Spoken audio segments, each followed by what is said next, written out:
Hi everyone, my name is Laura Clark and I'm going to be sharing with you an evidence-based behavior strategy that we can use to support students with challenging behaviors in our classrooms. This strategy is called high probability request sequence, which sounds complex, but actually is really simple for us to utilize in the classroom. If you'd like a copy of the slides, then please follow the bit.ly link on this slide. So high probability request sequence is one of the effective and efficient low intensity strategies. They're easy to implement and are known based on the research to support student success by increasing appropriate behaviors and decreasing those inappropriate or challenging behaviors that students might be exhibiting in our classroom. This journal, Beyond Behavior, is the one that we are using as a focus information about the high probability request sequence. And the journal is created by the Council for Exceptional Children's Behavior Division, known as CCBD. In this slide down in the notes are links to the Kentucky CEC website and the National CEC website.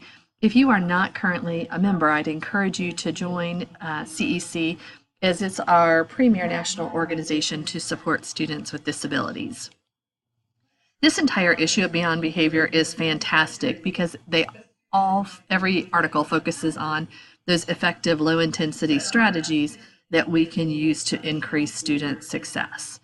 As with any research, you'll want to make sure that you're looking closely at the population of students for which this evidence-based practice has been successful.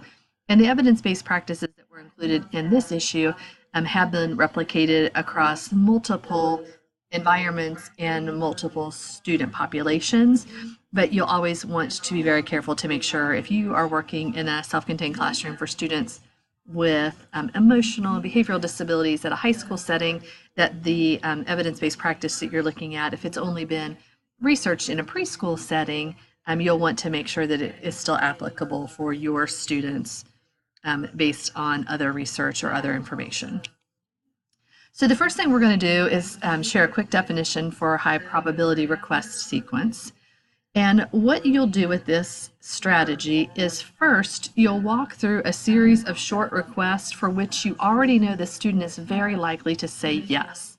So if a student is likely to say yes to answering their name, sharing a pencil, and sitting in their seat, then you would ask them to do those three things, followed by the request that you really want the student to do that they're less likely to engage in. So if they're likely to solve a math problem, but they are very likely to choose a color pencil, write their name on the paper, and circle the problem they want to do first, then you give those requests, followed by the requests they're least likely to engage in. Note the term here is less likely to comply. This is not a successful strategy if the student is absolutely refusing to engage in a task. So if a student is displaying significant behavior or telling you, I'm never going to do that, and this might not be the most effective intervention to put into place on its own. In that case, you might pair it with other intervention practices or might want to look at a different strategy. So some key terms you'll see throughout this presentation. When we talk about high P, that means there's a high probability the student is going to do what you ask. And a low P task, there's a very low probability that the student is going to do what you're asking them to do. And we definitely want to move those low P tasks that students are less likely to do, but need to do to be successful in school, into a high P task. So for example, sometimes with students with autism, we can get them to engage in a series of tasks like touch your hair, touch your chin, touch your arm, sit down. They're likely to do the three requests in green, but the red requests they're less likely to do. Now we know that for many students, when we're pairing these activities that they're likely to do, we might also be pairing those with some kind of a reinforcer. So it might be a token economy, where touch your hair gets a token, touch your chin gets a token, touch your arm gets a token, and then if they sit down, then they also earn a token. All right, so here's another example. The green tasks are what student is very likely. We've got a high P on these. Let's get started on this task. Grab a page. Choose a favorite color. Make a smiley face at the top, Those are all high P's. Student is very likely to do all those things. Now the low P request is solve the first problem.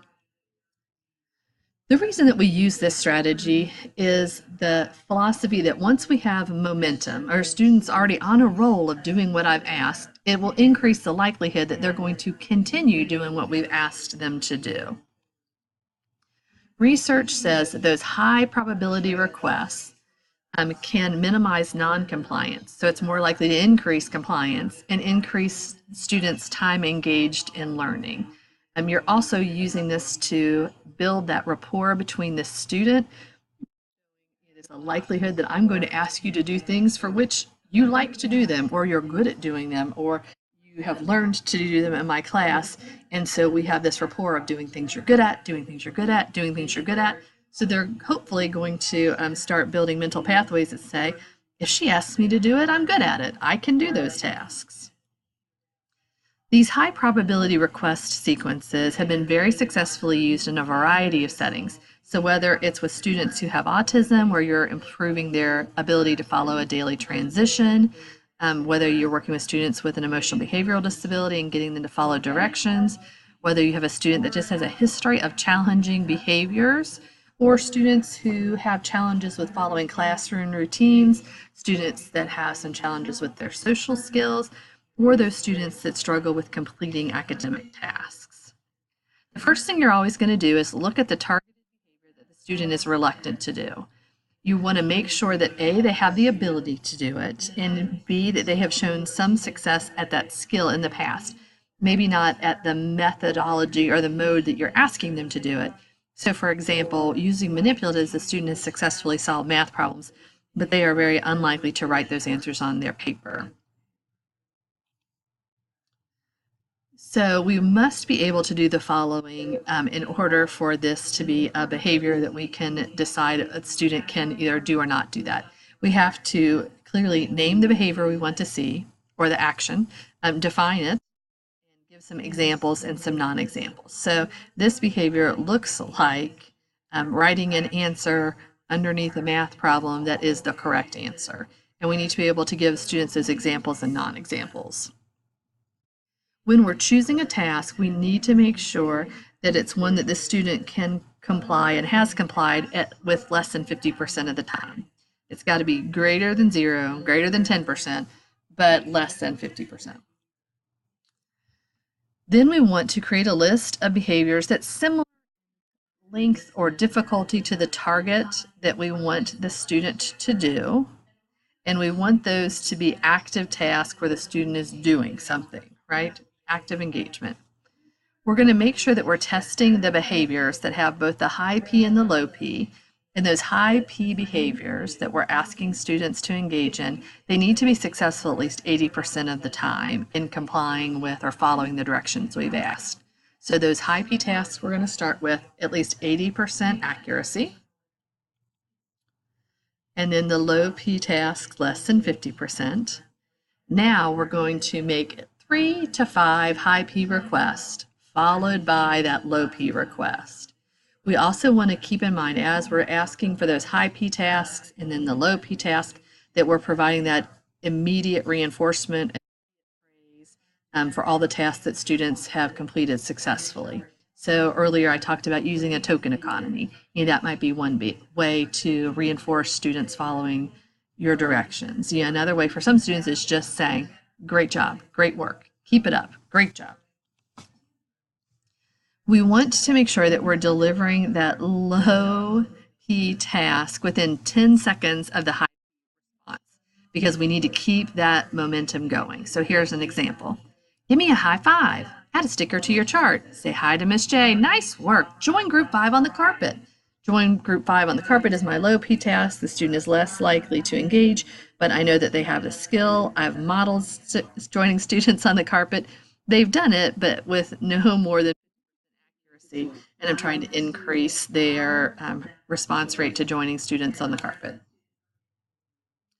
We're going to praise that low P behavior as soon as it is completed, making sure that our reward, our praise, is age appropriate and task appropriate, and that I'm looking at my menu choices for the ways I can praise students. So whether students like that verbal praise or they want some kind of a visual thumbs up, whether it's an actual reward like a high five or my school bucks, but whatever I'm choosing, it matches what the student is motivated by.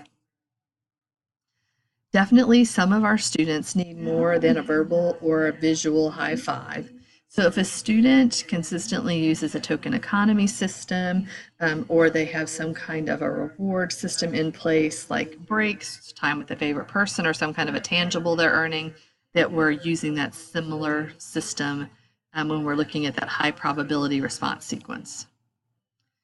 We do want to give time for both the student and the adult support staff, those people that are working with the student, other teachers, counselors, administrators, instructors, to give feedback on the use of this strategy.